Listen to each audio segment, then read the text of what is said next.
یا کوئی اور جگہ سے مجھے یاد سے نہیں، وہاں بھی انہوں نے، ہاں بامبے کا مجھے یاد ہے کہ انہوں نے بامبے بھی پڑھایا، اور کراچی میں بھی سندھ مدرسہ اسکول میں بھی شاید انہوں نے کچھ عرصہ کام کیا۔ آخر میں وہ لاہور میں سینٹ فرانسس اسکول میں منتقل ہو گئے میں اپنی فیملی کے۔ زیادہ خدمت انہوں نے پریسبیٹرین چرچ جو اس وقت تھا اس میں انہوں نے زیادہ خدمت کی، جہلم میں، اور ایک جگہ ہے جہلم میں سنگھوئی، جی ٹھیک، وہاں پہ وہ ہیڈ ماسٹر بھی رہے، اور پھر وہ وہاں سے چھوڑ کر لاہور میں آ گئے اور سینٹ فرانسس اسکول میں اپنی وفات تک انہوں نے وہاں پر کام کیا۔ ہم 6 بھائی ہیں، 2 بہنیں۔ اس وقت دونوں بہنیں تو فوت ہو چکی ہیں، 4 بھائی بھی فوت ہو گئے ہیں۔ جان بینین عزرایہ جو برک بانڈ کمپنی کے مینیجر رہے اور کراچی میں چرچ کے کاموں میں بڑھ چڑھ کر وہ حصہ لیتے تھے۔ ان سے جو چھوٹے بھائی تھے چارلس عزرایہ، وہ مینیجر تھے بٹالہ انجینئرنگ کمپنی میں، اور زیادہ عرصہ انہوں نے ایسٹ پاکستان جو کہ بنگلہ دیش ہے وہاں پہ انہوں نے بطور مینیجر کام کیا، اور بٹالہ انجینئرنگ کمپنی کی جو پروڈکٹس ہیں،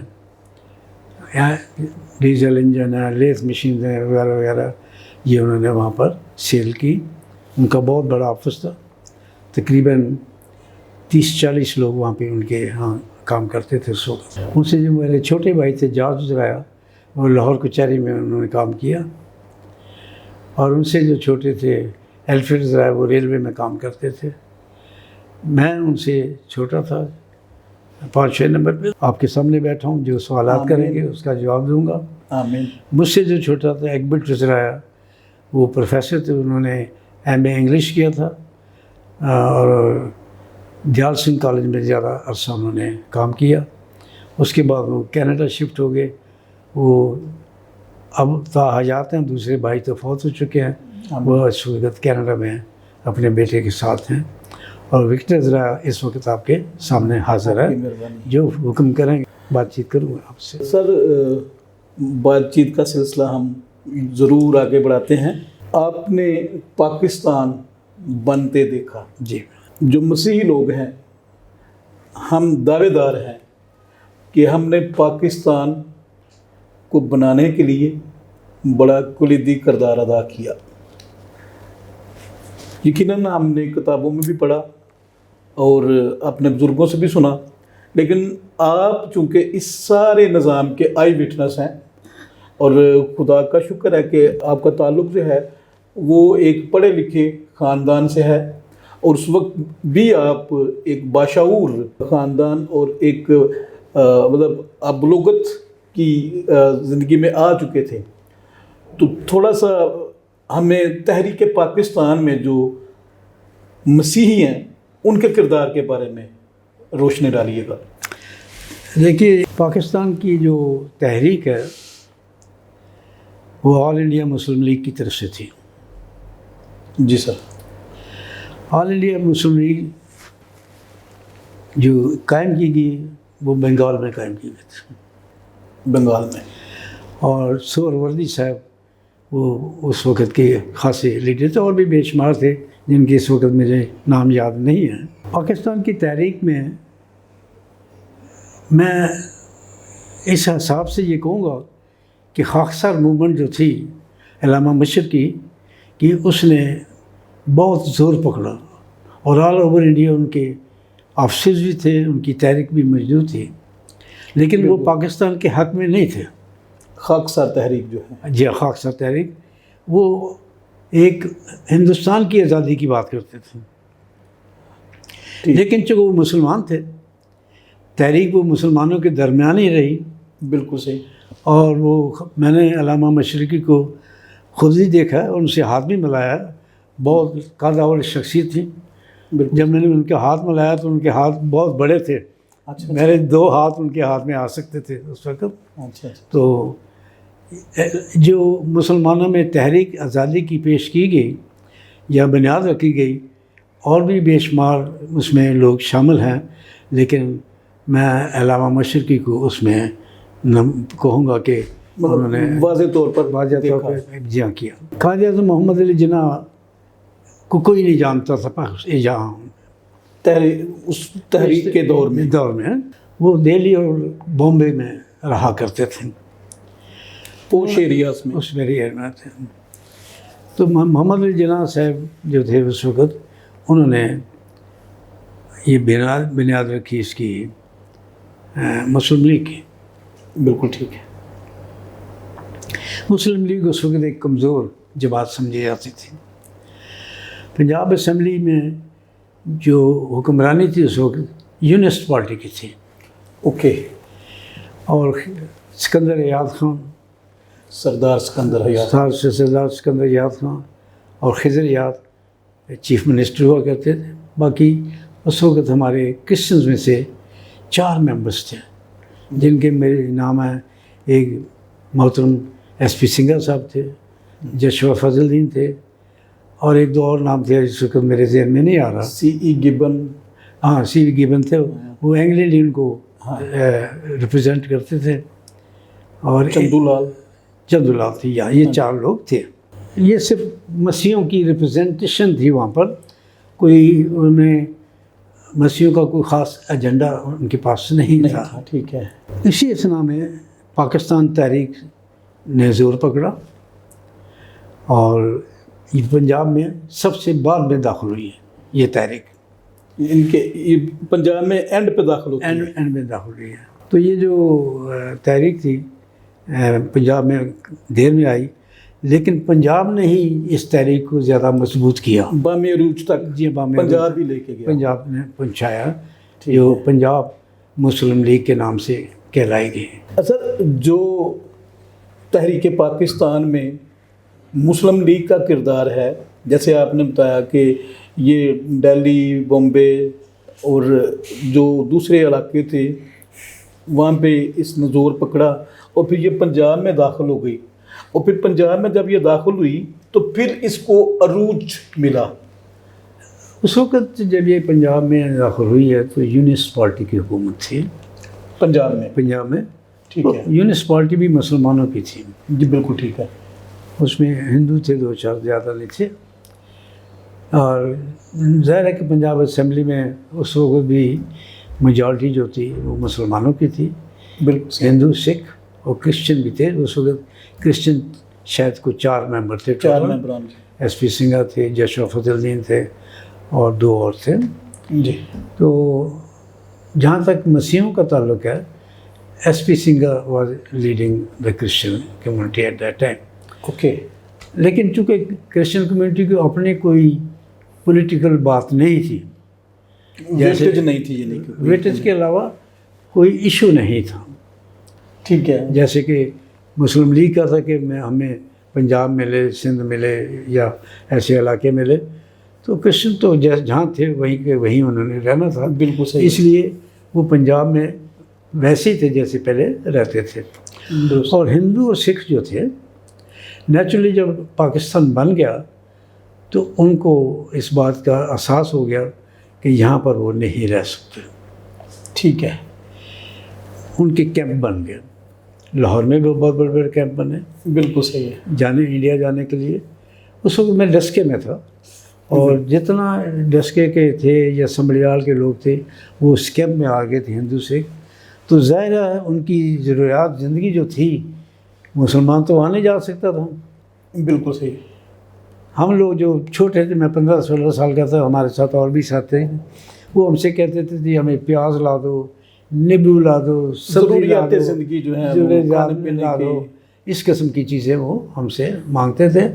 جہاں تک ہم سے ہو سکتا تھا ہم ان کو پرووائڈ کرتے تھے۔ بالکل صحیح۔ کوئی 15-20 دن سے یا مہینے تک وہ اس کیمپ میں رہے، اور انڈیا والوں نے وہاں سے ٹرک ارینج کیے، ان کو ٹرانسپورٹ کر کے وہ انڈیا امرتسر کی بارڈر کی طرف سے لے گئے۔ کچھ لوگ جموں کی بارڈر سے چلے گئے، بالکل صحیح، اور کچھ اس طرف سے چلے گئے۔ تو یہ اس وقت یہ صورتحال تھی۔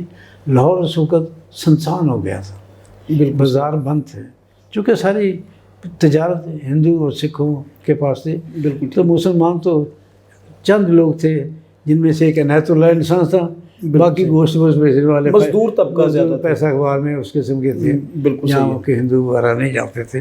تو یہ صورتحال تھی اس وقت لاہور کی. میں ڈسکے میں تھا، ڈسکے میں بھی ایسی ہی صورتحال تھی. بازار خالی ہو گئے تھے، سب کچھ تھا. پھر وہاں سے انڈیا سے جب مسلمان آئے ان کو بھی ہم نے جہاں تک ہو سکا سہارا دیا، کیونکہ اس وقت پیسہ تو لوگوں کے پاس بہت تھا، سامان نہیں ملتا تھا، کھانے کو نہیں اشیاء ملتا، خرد و نوش اشیاء خرد نہیں ملتی تھی. اور وہ جو ہندو تھے میرے نالج میں جو ہے وہ بوریاں بھر کے اپنے نوٹ شوٹ پیسے پوسے ساتھ لے گئے. بالکل صحیح. اور انہوں نے یہاں تک بھی تھا، ہم بیچ میں پھرتے تھے کیمپ میں، وہ کہتے جی 132 روپے یا 130 روپے لے لو پیسے، ہمیں نوٹ دے دو. اچھا اچھا، یعنی کہ وزن کاغذ والی کرنسی جو ہے وہ مل جائے. ہاں، اور جو کوائنس تھے ان کے پاس بوریاں بھری تھی ان پیسوں کی، کوائنس کی. وہ تانبا تھا نا. ہاں اچھا اچھا اچھا. انہوں نے تانبے کے طور پر رکھا ہوا تھا. بالکل. اب ان کو اٹھانا مشکل تھا. ایسے ہے وہ تو یہ اس قسم کی باتیں ہوتی تھی چھوٹی موٹی، جو مجھے آج تک یاد ہے. بہت خوبصورت چیزیں سر آپ نے شیئر کی ہیں.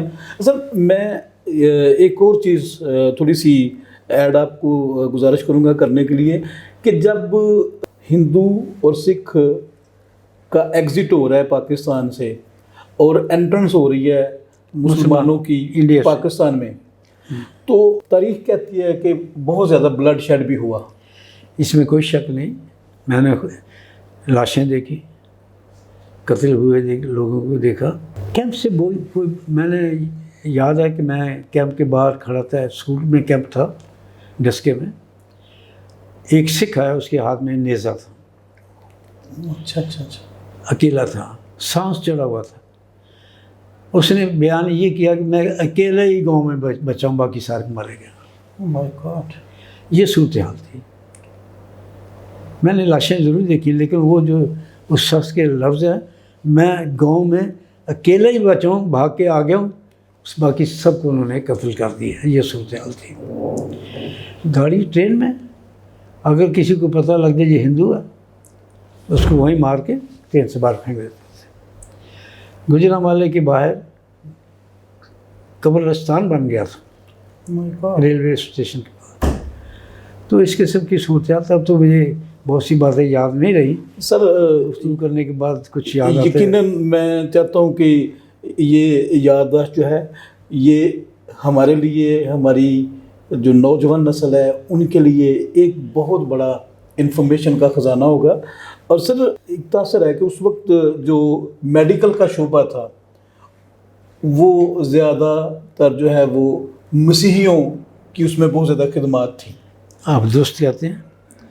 اور جو لوگ مائیگریٹ ہو کے مسلمان ہمارے بھائی جو ہیں، بہنیں جو ہیں، ادھر سے آئے پاکستان میں، تو ان کی جو زخمی حالت میں آئے ان کی جو ہے میڈیکیشن اور ان کی مرہم پٹی کا انتظام جو ہے وہ جو ہماری مسیحی نرسز تھی، وہ ہمارے جو مسیحی ڈاکٹرز تھے، انہوں نے جو ہے وہ والنٹیرلی اپنی خدمات سر انجام دی. آپ کے سوال کے جواب میں پہلی بات میں یہ کہوں گا، اس وقت مسلم لڑکیاں نرسز نہیں بنتی تھیں. ٹھیک ہے.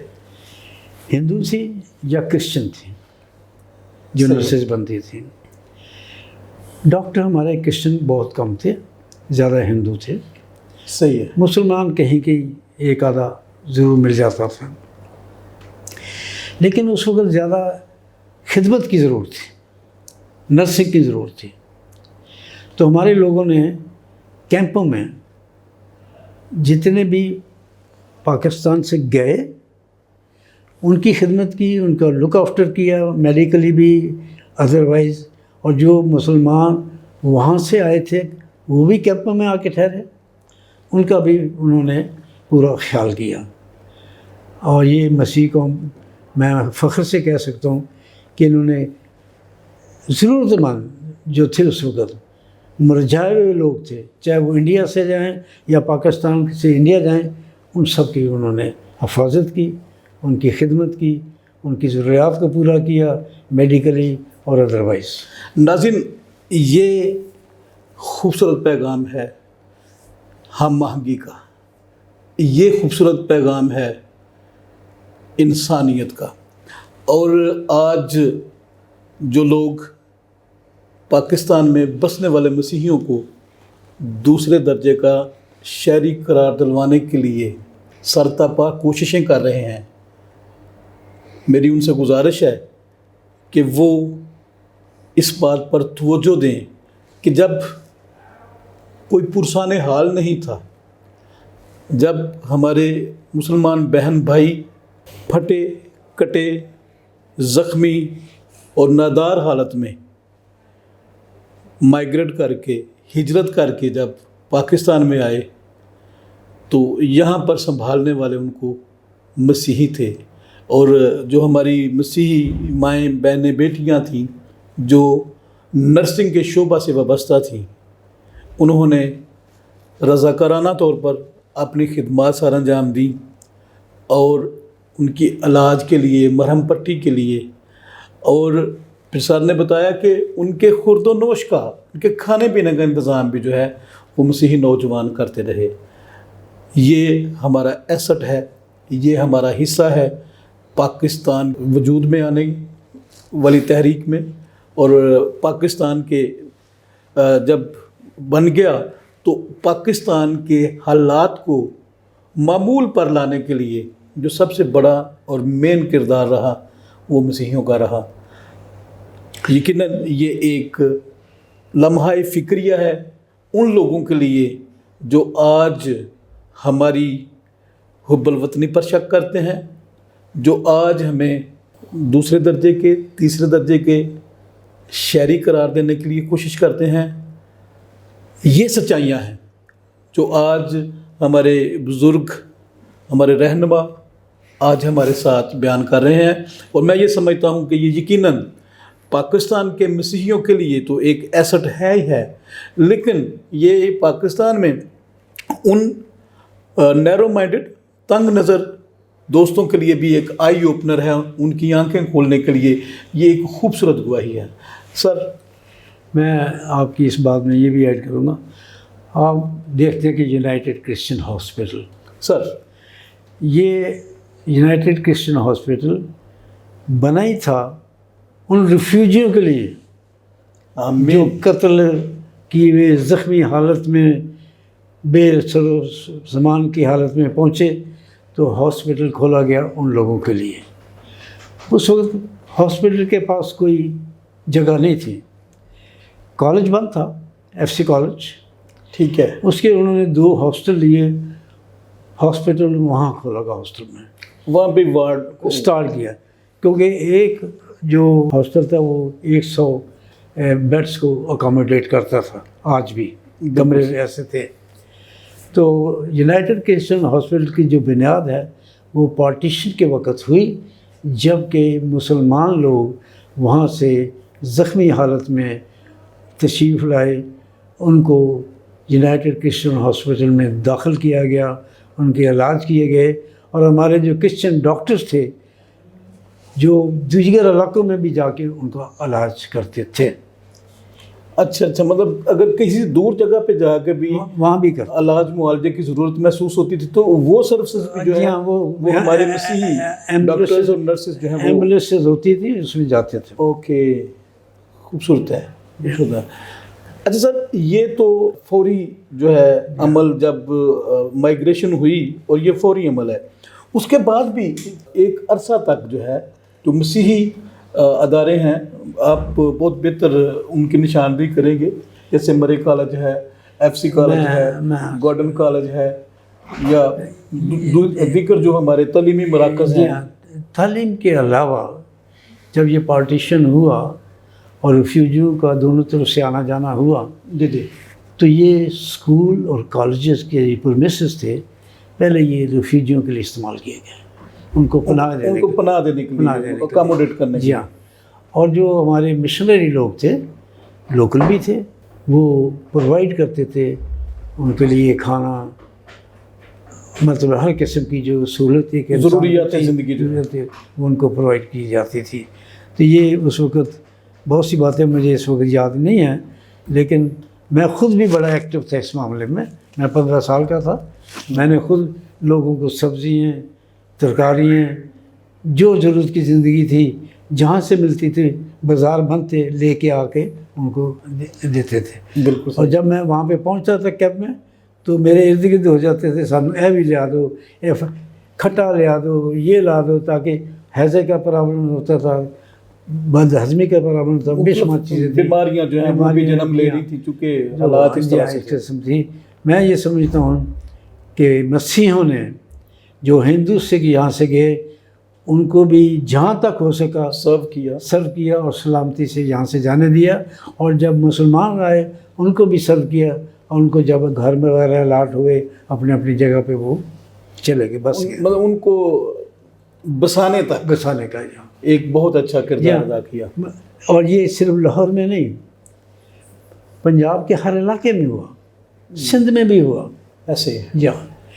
مجھے یاد ہے میرا بھائی خانے بال میں تھے، وہ بھی اس کام میں لگے ہوئے تھے، کھانے پینے کی چیزیں پرووائڈ کرتے تھے. بالکل صحیح ہے. تو یہ all over Punjab, all over Pakistan جتنا بھی تھا، میں سمجھتا ہر جگہ وہ کیا جاتا تھا. اچھا سر، یہ تو ہو گئی جو آباد کاری کا سارا مرحلہ ہے. جب پاکستان مارز وجود میں آ گیا، لوگ یہاں پر بس گئے، نظام زندگی شروع ہو گیا، تو جو میکسیمم بیوروکریسی جو میں نے بھی تاریخ میں پڑھا، آپ تو یقیناً عینی شاہد ہیں، تو بیوروکریسی میں بھی جو ہے وہ ہمارے بہت سے مسیحی جو ہیں بیوروکریٹس تھے.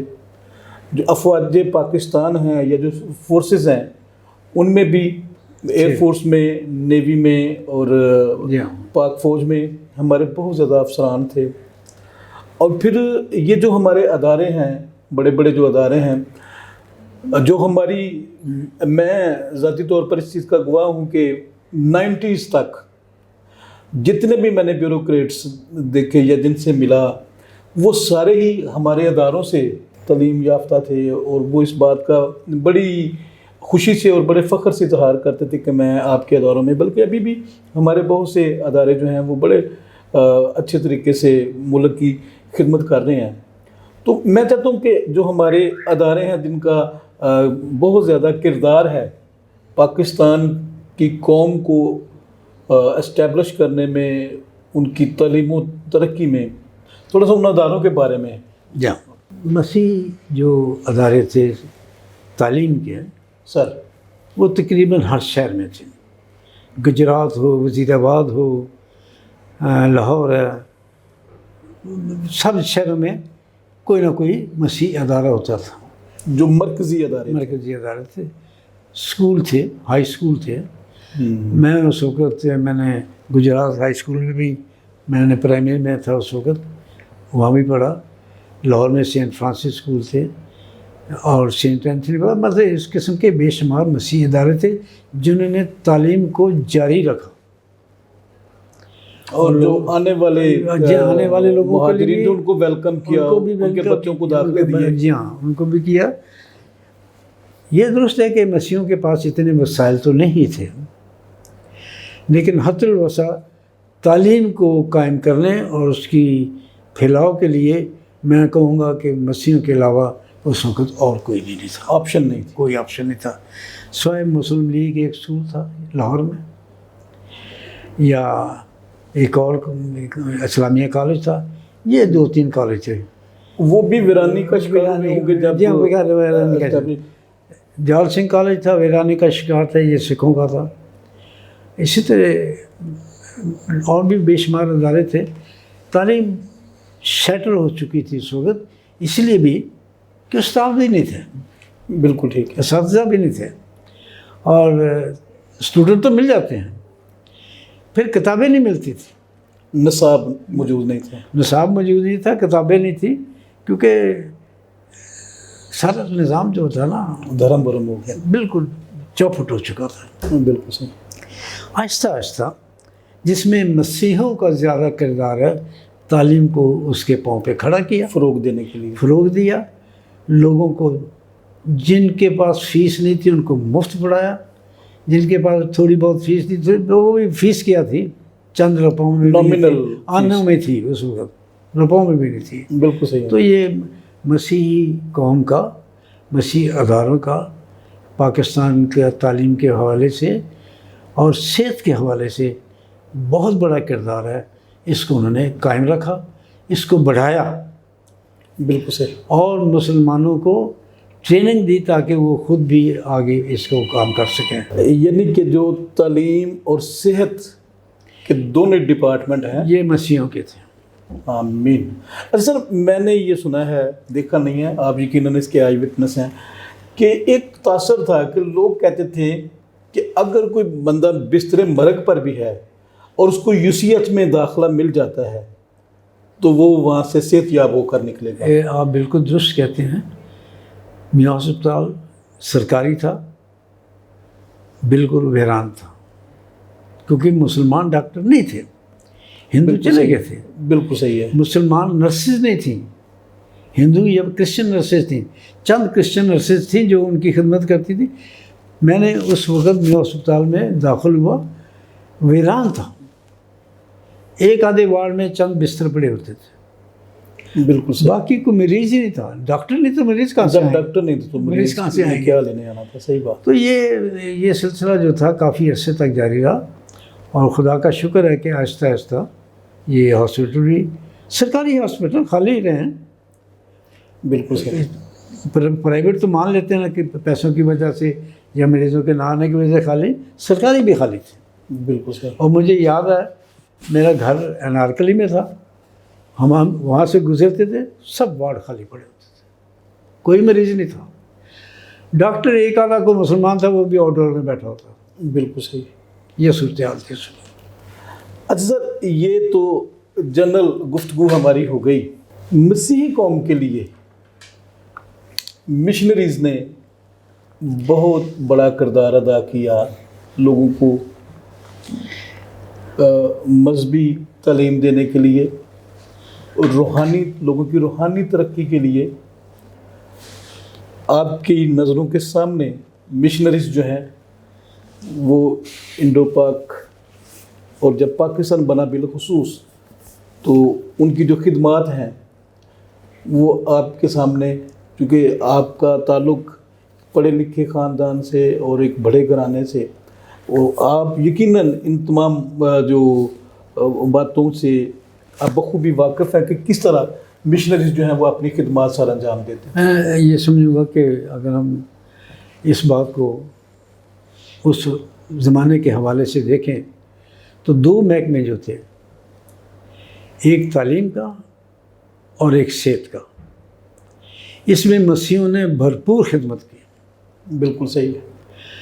اساتذہ کرسچن تھے، ہندو چلے گئے تھے، مسلمان بہت کم اساتذہ تھے، بالکل ٹھیک ہے۔ پڑھے لکھے بھی نہیں تھے، مسیحی پہ زیادہ پڑھے لکھے تھے یا ہندو سکھ پڑھے لکھے تھے۔ ٹھیک ہے، جال سنگھ کالج خالی تھا، بالکل صحیح۔ اسلامیہ کالج تھا، کیونکہ وہ تھا، پہلے بھی تھا۔ میں یہ لاہور کی بات کروں، سول لائنز، اسلامی کالج سے ہاں جی۔ اسی طرح مجھے یاد ہے اکاڑے میں کوئی ٹیچر ہی نہیں تھا، مطلب پریمسز موجود تھے لیکن سروس پرووائڈر کوئی نہیں تھا، کوئی نہیں تھا۔ تو یہ اس کو حت الوسع مسیحیوں نے اس لا کو پورا کیا، آمین، بغیر کسی لالچ کے۔ بالکل صحیح ہے۔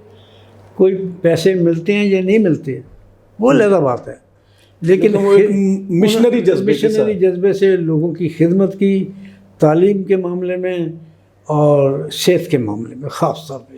بالکل صحیح ہے۔ یہ میں فخر سے بھی کہہ سکتا ہوں، میں نے اپنی آنکھوں سے بھی دیکھا ہے، اور اس میں کسی حد تک میرا بطور، اس وقت میں 15 سال کا تھا، میرا اپنا بھی حصہ، کنٹریبیوشن بھی ہے۔ بالکل صحیح ہے۔